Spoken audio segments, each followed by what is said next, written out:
Mengapa ada begitu banyak orang yang takut gagal di dalam menjual? Mereka merasa bahwa apa yang diusahakannya di dalam proses menjual tidak akan berhasil. Merasa takut itu wajar. Rasa takut itu sesungguhnya memberikan kita informasi bahwa kita perlu mengecek beberapa aspek yang ada di dalam diri kita. Apakah kita sudah tahu apa yang akan kita lakukan? Apakah kita sudah cukup mengenal aspek-aspek tertentu yang ada di dalam pekerjaan kita? Apakah kita sudah yakin, sudah mantap, dan lain sebagainya? Merasa takut itu bukan berarti karena kita tidak bisa melakukan sesuatu hal.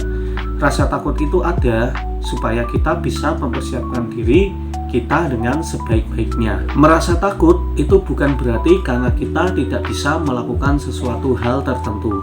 Justru rasa takut itu ada supaya kita bisa mempersiapkan diri kita sebaik-baiknya. Cara terbaik untuk mengatasi rasa takut adalah dengan menerima bahwa rasa takut itu wajar adanya. Jadikanlah rasa takut itu sebagai bagian dari diri Anda sendiri. Anggaplah rasa takut itu sebagai seorang teman yang akan dengan setia selalu mengingatkan diri Anda untuk selalu mempersiapkan diri menghadapi segala sesuatu yang akan terjadi. Salah satu penyebab terbesar Anda merasa ketakutan sebenarnya adalah karena Anda belum terlalu mengenal apa yang akan Anda hadapi. Misalnya saja Anda belum terlalu mengenal seseorang, jadi Anda merasa takut untuk bisa berkenalan lebih jauh dengan orang tersebut. Atau Anda belum terlalu mengenal sesuatu yang Anda akan lakukan ke depannya, jadi Anda merasa ragu-ragu untuk melakukannya. Atau mungkin juga Anda belum terlalu mengenal suatu tempat atau keadaan tertentu, jadi Anda merasa grogi ketika Anda masuk ke dalam situasi tersebut. Coba Anda ingat-ingat kembali ketika Anda bisa sangat menikmati momen-momen tertentu. Kenapa Anda bisa menikmati momen-momen tersebut?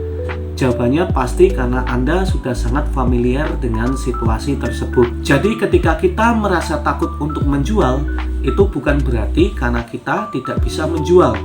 Hal itu menunjukkan bahwa kita sebenarnya belum begitu mengenal teknik, prinsip, dan strategi yang tepat untuk menjual. Perasaan alami untuk bisa melakukan sesuatu hal dengan baik bisa kita latih dengan terus membiasakan diri melakukan hal tersebut setiap hari. Contohnya, supaya kita bisa merasa tenang dan percaya diri dalam menjual, maka kita harus terus-menerus berlatih untuk menjual.